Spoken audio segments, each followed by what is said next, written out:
Eu sou uma filha amada de Deus, me recuperando de ansiedade e medo. Meu nome é Roseni.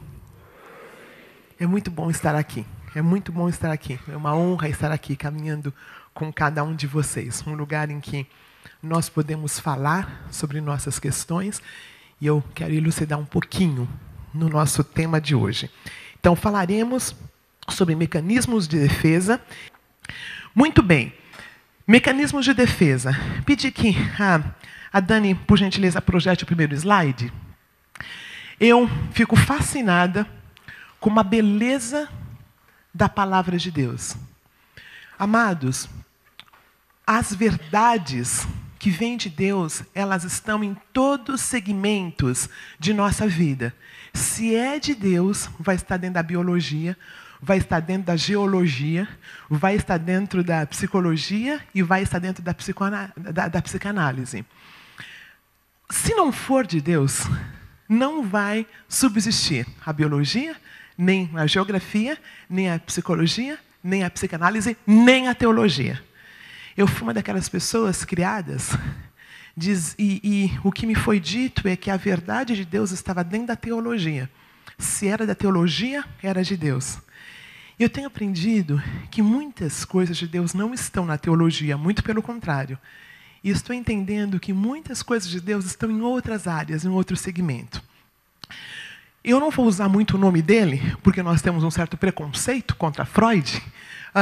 Ele é uma das pessoas que falou muitas coisas que são próprias, que têm tudo a ver com a teologia, com Deus, e muitas coisas que não, né? Mas até aí a teologia também, né? Mas uma das coisas que foi muito debatida durante muito tempo foi um postulado dele sobre o inconsciente. E os líderes da época o criticaram severamente, porque ele dizia assim: eu não sou o que eu acho que eu sou.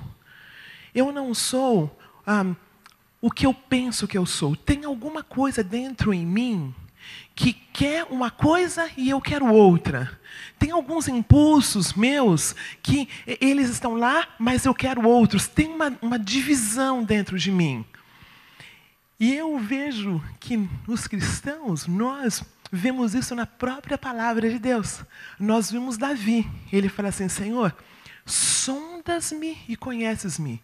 Vê se há em mim algum caminho mau e me leve para o caminho eterno. Aí nós vemos, muitos anos depois, o próprio Paulo. O que eu quero fazer eu não faço, e o que eu não quero eu faço. Essa dicotomia interior está na Bíblia. Então ele postulou o seguinte: aquela parte branquinha é o que eu acho que eu sou, é o meu eu. Né? Nós vamos usar a palavra ego, mas é o eu. O eu, quem eu acho que eu sou, algumas expressões de quem eu sou. Só que, abaixo disto, existe uma questão da inconsciência. E estas questões, eu não me dou conta claramente o que é. Eu não sei muito bem o que está lá. Mas eu sei de uma coisa. Eu sei, foi uma senhora que me falou essa semana, estava almoçando com ela, uma senhora, eu não sei se ela é cristã, e ela falou: olha, quando Deus disse em Gênesis, no princípio criou Deus os céus e a terra estava sem forma e vazia, eu imagino essa parte inconsciente da gente, se nós levamos para uma questão pessoal, essa parte que a gente não sabe, ela é obscura, nós não sabemos muito bem o que está lá. Aí ela falou assim: aí, Roseni, um pouquinho depois, a Bíblia fala que Jesus falou: haja luz e houve luz. Então, sabe o que eu acho, Roseni? Eu acho que é quando, por alguma razão, esses negócios inconscientes, paulatinamente, assim, de um jeito bem tranquilo, vão chegando à luz. Eu achei muito interessante. Eu achei muito interessante a analogia. Aí ela falou assim: e olha, foi Deus quem disse, foi o Logos. Aí eu logo pensei em João capítulo 1, né? Que fala sobre o Logos, a palavra. Então, aqui no Celebrando, nós estamos entendendo que existem várias questões inconscientes que têm um aspecto muito forte sobre nós. Mas nós entendemos que pelo Logos, pelo nosso poder superior, Jesus Cristo, estas questões inconscientes, um dia de cada vez, ela vai vindo à tona. E a graça do Pai vai entrando e vai trazendo luz nessa questão que nós não temos ideia. E o processo da recuperação, o processo da santificação acontece. Concordam com isto? É bíblico? Muito bem.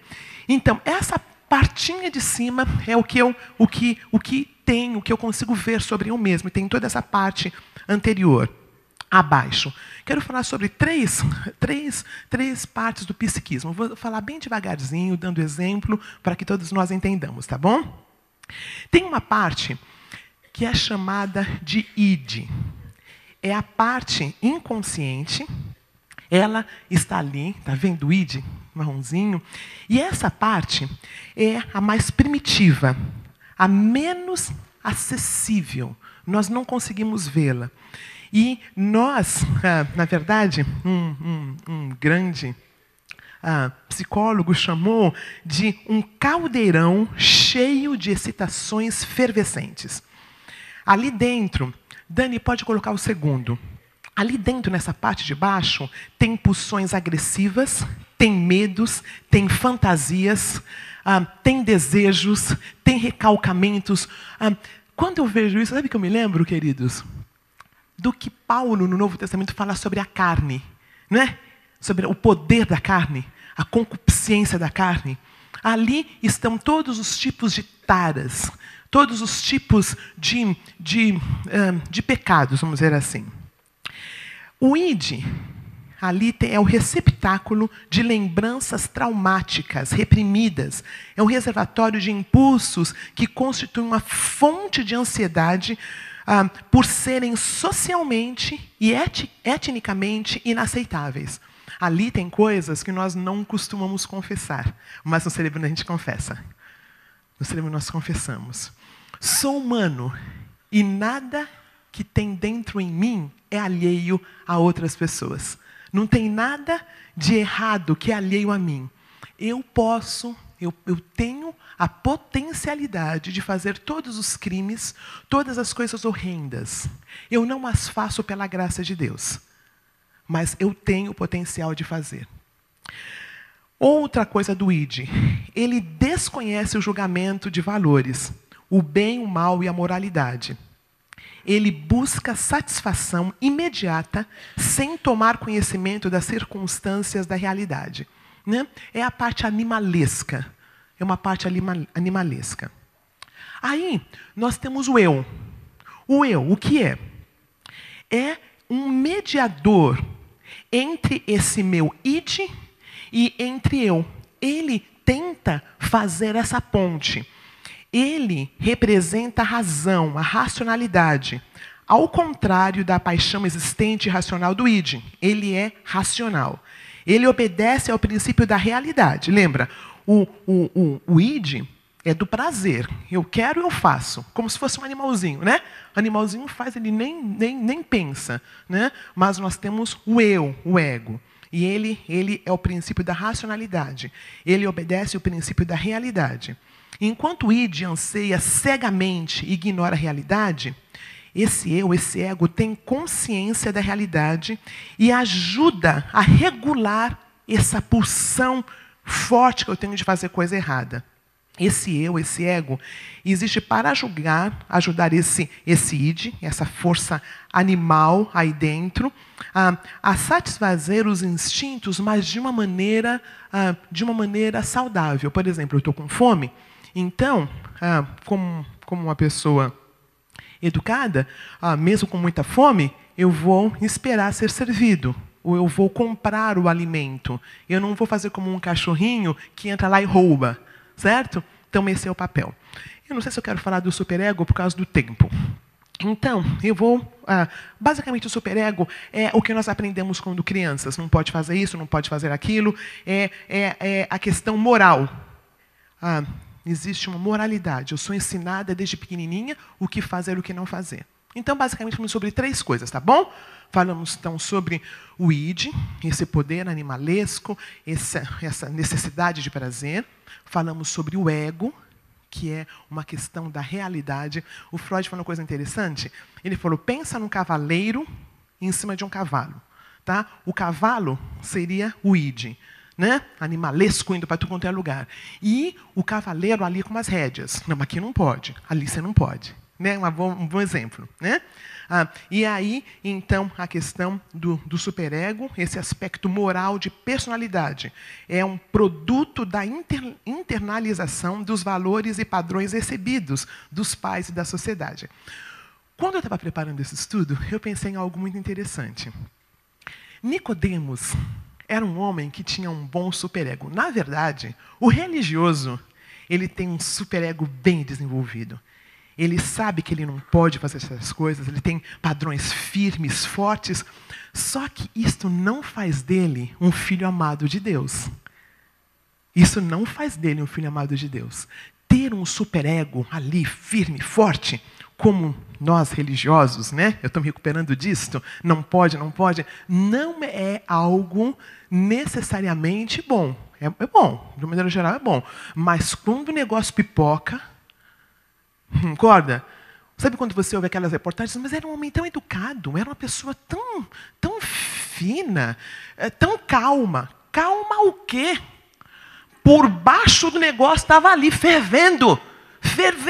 E ele mantinha a posição. Né? Na verdade, eu faço isso muitas vezes. Né? Porque não pode. A sociedade diz que não pode. Porque a religião diz que não pode.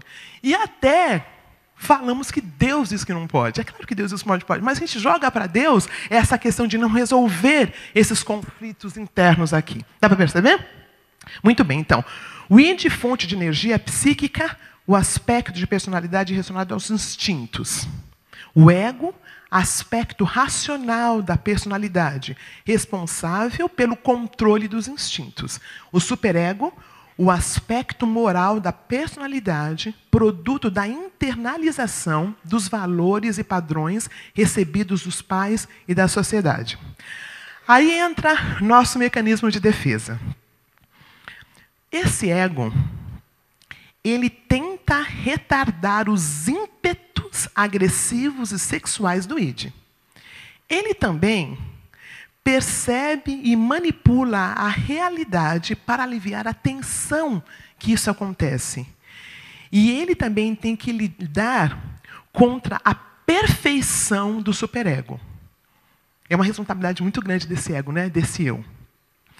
Percebe-se uma constante luta dentro da personalidade quando esse ego é pressionado para dar conta da realidade. Lembra-se?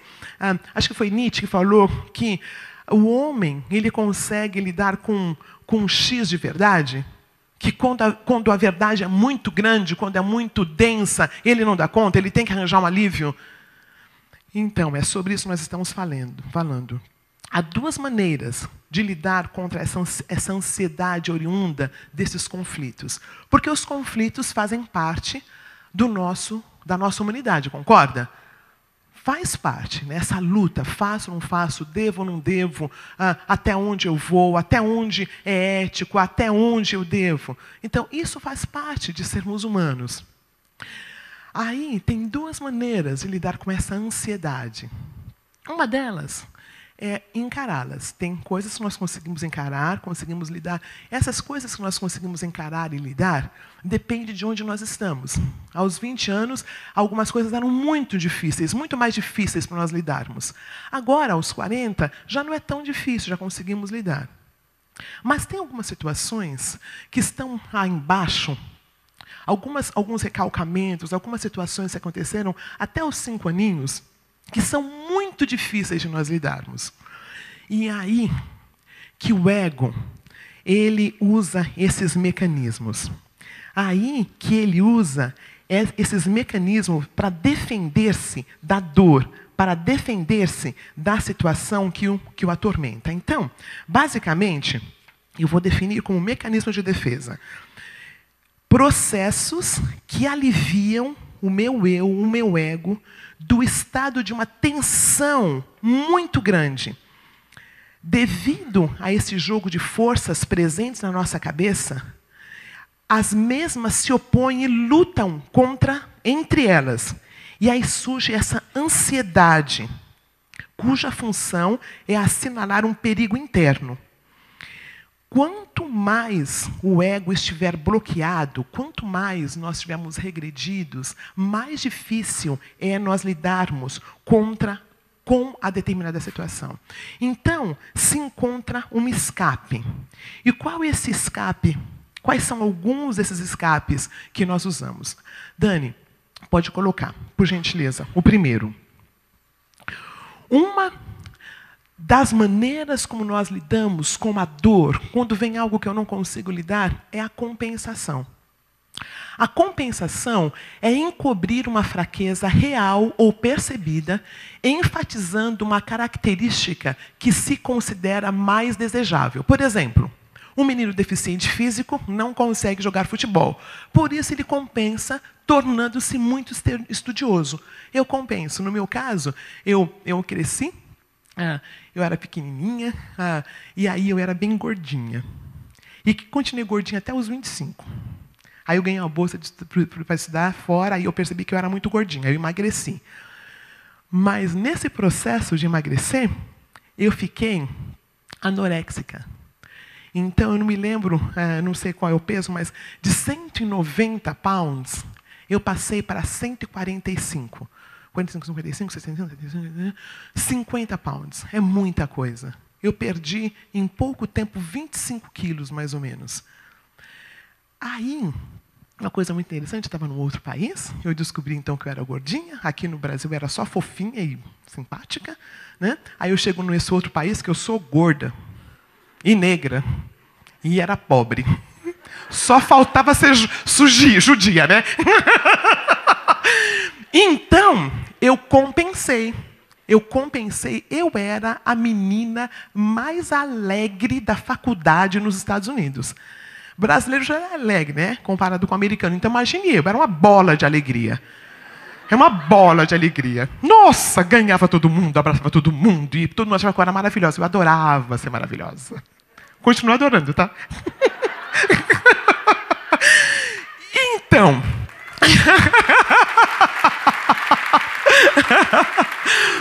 Então, queridos, isto chama-se compensação. A dor de ter o peso que eu tinha, quase 100 quilos, eu compensava com o fato de ser simpática. Compensação. Eu não conseguia lidar, o meu ego não conseguia lidar com essa instabilidade emocional, com essa dor, então eu pulei. Próximo mecanismo de defesa. A negação. É muito interessante que é uma das lições que nós temos, né? Mas o que, na verdade, é a negação? É recusar-se a reconhecer a existência de uma situação real ou os sentimentos associados a ela. Como exemplo, uma mulher toma bebidas alcoólicas todos os dias e não consegue parar e não reconhece que ela tem um problema. Ela não consegue, ela não consegue. Assim, as pessoas veem, mas a defesa do ego dela, um jeito de defender esse ego é falar, não, eu não tenho. Eu paro quando eu quero. Não é a conversa? Eu paro quando eu quero. Eu paro quando eu quero, então eu não tenho essa questão. Então, isso é um exemplo de negação. Por que que aqui nós não damos conselhos, pessoas? Porque ela não dá conta. A pessoa não dá conta. Se você falasse para mim que aos 25 anos eu estava de um jeito desequilibrado, querendo ser querida, eu não ia concordar. Eu falei, imagina, ganhei uma bolsa de estudos. Eu sou lá de Osasco, lá de um lugar pobre, eu não tenho pai. Eu ganhei uma bolsa. Estou muito feliz. Você que ficou com a coisa do capeta na sua cabeça, eu estou feliz e vou curtir essa felicidade. Não ia dar conta da realidade. A negação é a mesma coisa. Eu não dou conta. Então, não é simplesmente falar para a pessoa. Por que é rico celebrando? Porque aqui, esse eu é fortalecido, porque eu entendo que eu sou uma filha amada de Deus. Conforme eu sou fortalecida, eu dou conta de ver a verdade sem ninguém ter que me falar. Quando as pessoas param de falar, o Espírito revela. A negação é isso, é um processo. As pessoas não negam porque elas querem negar, porque elas são mau caráter, porque elas são... pode até ser, tá? Mas não é exatamente por isso. Tá? Mas não é por isso, porque ela não dá conta. Mais um mecanismo de defesa. Deslocamento.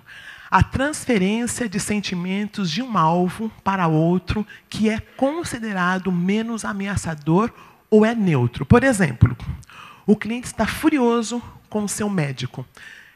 Ele não expressa isso, mas agride verbalmente a enfermeira lá fora. Quer ver um outro exemplo de deslocamento? Eu vou para um lugar, eu chego numa igreja que diz, não, aqui você tem que parar de fumar. Aqui, se você for membro dessa igreja, fumar não pode. Aí ele para de fumar e engorda 100 quilos. Deslocou para uma outra questão. Aí fala, não, tá muito... Olha, você não vai poder lá servir a ceia com esse tamanho todo. Você tem que emagrecer. Aí ele emagrece e vai para a pornografia. Ele vai deslocando aquela dor para outros lugares. Porque o que ele faz é só a pontinha do iceberg. Tem uma dor ali. O ego não dá conta de simplesmente parar. Vai deslocando, vai deslocando, vai deslocando.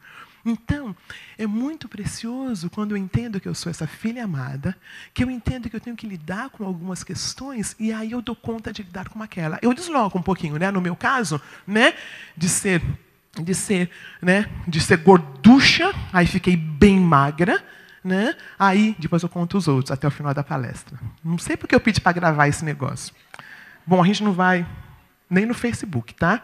Nós temos uma regra aqui, tá? Que o que a gente fala aqui, fica aqui. Próximo. Identificação. Uma tentativa de aumentar o valor pessoal, adquirindo alguns atributos e características de um indivíduo que se admira. Exemplo, uma adolescente que precisou de uma reabilitação longa após um acidente. Decide tornar-se fisioterapeuta em consequência de suas experiências. Na verdade, todos nós passamos por identificação quando éramos pequenininhos. Né? Nós nos identificamos com os nossos pais. É assim que nós nos tornamos, com que nós nos estabelecemos. Eu tenho uma situação interessante, na qual uma vez eu falei com um líder sobre uma situação, e uma outra pessoa falou com o líder sobre a mesma situação. Na verdade, antes de contar essa história, vou contar uma outra. Tá? Eu era diretora, eu estava dirigindo um curso chamado CNA. Eu era a diretora, uma coisa importante lá do CNA. E eu estava aceitando as pessoas. Como chama quando alguém vai procurar serviço e você fala que sim ou não? Supervisora, né? Alguma coisa assim. Eu era responsável por dizer... Isso, fazia esse negócio aí. Selecionava. Faz tanto tempo. Aí, eu peguei 2 pessoas que falavam inglês bem, 2 pessoas que tinham morado fora, 2 pessoas que tinham as mesmas condições de dar aula para aquela turma avançada no CNA. Uma era branca e outra era negra. Não precisa contar o resto, né? Obviamente, né? Eu escolhi a negra. As 2 eram boas, então eu passei pelo processo de identificação. Isso acontece pelo outro lado também. Eu tinha um chefe, e esse chefe falou com uma pessoa, e eu falei com o meu chefe. Era uma situação muito clara, muito clara. Mas é claro que o meu chefe, branco, homem, se identificou com quem? Com o outro. Todos temos essas questões de identificação. É o processo que vai nos ajudando a ver. Nós nos identificamos com algumas pessoas e não nos identificamos com outra. É um processo de mecanismo de defesa. Próximo. Intelectualização. Na verdade, passa isso, Dani, que tem um bem parecido depois. Introjeção.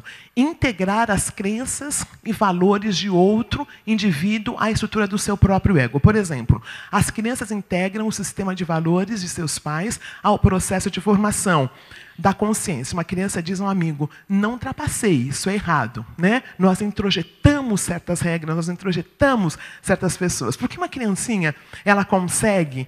Uma criança, quando ela é novinha, ela não consegue ficar sozinha.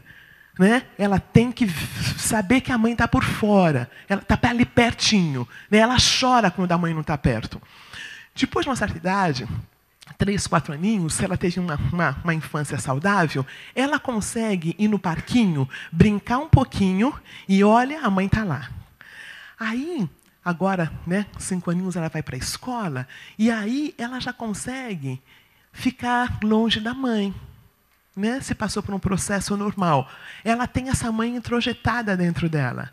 Então, ela não está vendo a mãe, mas a mãe está lá. Qual é um processo em que não há adultecimento? A pessoa querendo ser olhada o tempo todo, a pessoa narcísica. Ela não cresceu. O olhar do pai não foi colocado sobre ela nem da mãe, então ela precisa ser sempre olhada por todo mundo, que é uma das minhas áreas de recuperação. Estou tão melhor. Estou tão melhor. Estou tão melhor.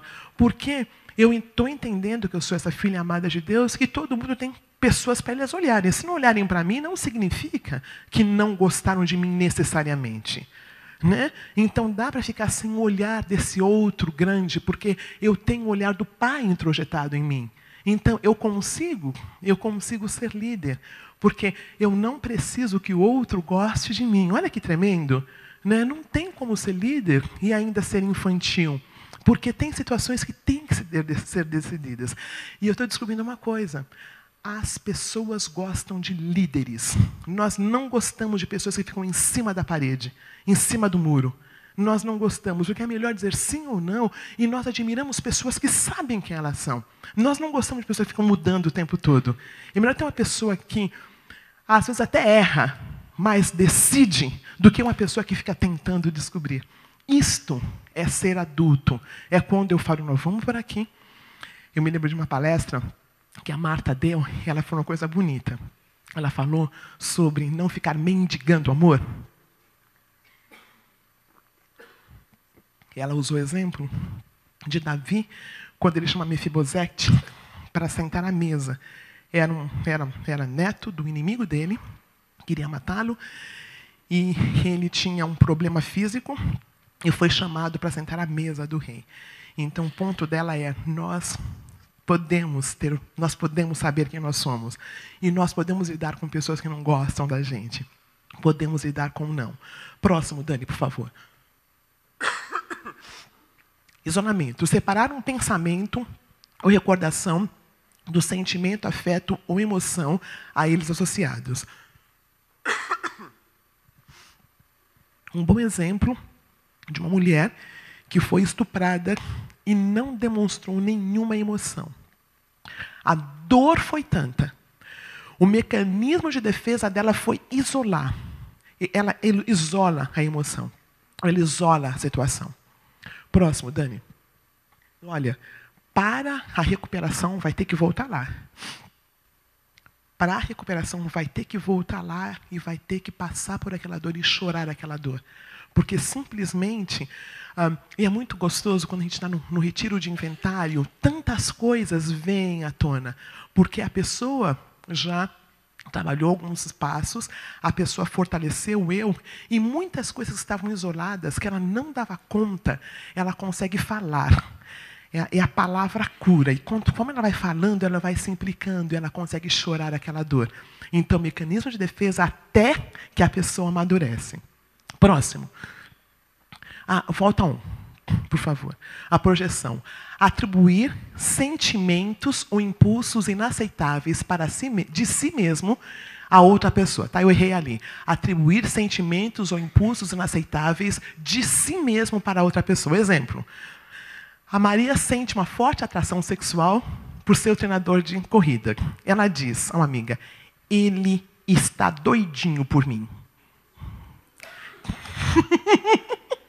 Está doidinho por mim. Né? Então ela joga para o outro o que é dela. Né?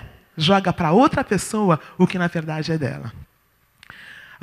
Próximo, por favor. A racionalização. Tentar desculpar ou formular razões lógicas para justificar sentimentos ou comportamentos inaceitáveis. Exemplo, João diz à enfermeira de reabilitação: eu bebo porque essa é a única maneira que eu tenho de lidar com o meu casamento horroroso. Então, racionaliza. Sabe um jeito que eu vejo, que é muito fácil de racionalizar? É a gente explicar. Um exemplo bíblico que eu tenho é Samuel. Samuel e Saul. Né? Foi dada a ordem que Saul não deveria oferecer nenhum sacrifício até que Samuel chegasse. Era para ir lá, fazer o que ele tinha que fazer, mas esperar Samuel. Samuel demorou e ele foi e ofereceu. Isso causou um grande impacto no rei Saul. Um grande impacto. Né? Porque, na verdade, ele perdeu o reinado ali, porque ele desobedeceu. Quando Saul chegou, ele falou assim: sabe o que é? É que o Senhor demorou muito, ia demorar muito, então eu ofereci. Ele racionalizou. Ele se defendeu dizendo, porque o outro demorou, ele fez. Esse é um bom exemplo de racionalização na palavra de Deus. Próximo, por favor. A formação reativa. Impedir a expressão de pensamentos ou sentimentos inaceitáveis, exagerando pensamentos ou tipos de comportamentos opostos. Eu tenho 3 exemplos. Por exemplo, a Jane Ofen, ela odeia enfermagem, ela fez para agradar os pais, e durante o exercício da profissão, ela fala a estudantes em perspectivas sobre a excelência da enfermagem como carreira. Um outro exemplo que eu tenho é o que aconteceu no bar gay, alguns meses atrás. Eu me lembro quando eu soube da situação, né, que uma pessoa foi lá e matou várias pessoas. Eu falei, nossa, que coisa estranha. Né? Eu falei para a pessoa, puxa vida, era uma pessoa que não tinha lidado com a própria sexualidade.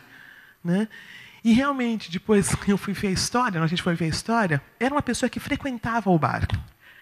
Ele tinha questões com a sexualidade dele, mas por não dar conta de lidar com a sexualidade dele, ele tem uma formação reativa, vai e mata todos os gays. É um exemplo excelente dessa reação, dessa defesa do ego. Eu não consigo lidar com o que tem em mim, então eu jogo para o outro. Um outro exemplo é na Bíblia, filho de Davi. Eu estou lendo o Velho Testamento. Eu estou numa fase tão linda, queridos, da minha vida cristã. Eu tenho decidido que eu vou escutar a Bíblia todos os dias, a Bíblia toda. Então, estou no Velho Testamento. Eu lia quando era religiosa, para ler, para fazer devocional. Hoje em dia eu faço porque eu gosto, eu curto, sabe? Faço logo de manhãzinha. E tenho ouvido as histórias de um jeito diferente. E tem a história do filho de Davi que se apaixona pela irmã. Mesmo pai, mas mãe diferente. Aí ele fez lá um esqueminha e conseguiu que essa irmã viesse servi-lo. Fingiu que estava doente, aí ela veio fazer uma sopa para ele. No que ela está servindo a sopa, ele a toma e ele a estupra. Ele estupra a própria irmã. Né? No momento, quando ele termina de estuprá-la, ele tem ódio dela, ódio, e manda embora como ela estava.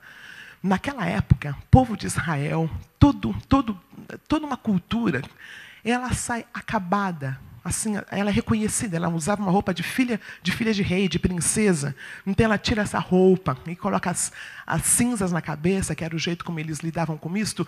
E é um tormento. Aí Absalão, que é o irmão dela, depois mata esse homem. É uma tormenta ali na Bíblia. Eu não sei de onde nós cristãos dizemos que famílias cristãs são perfeitas. Não sei de onde tira isso. Né? Nós temos nossas dificuldades. Não chega tanto, mas nós temos dificuldades. Ali, na minha opinião, é uma formação reativa.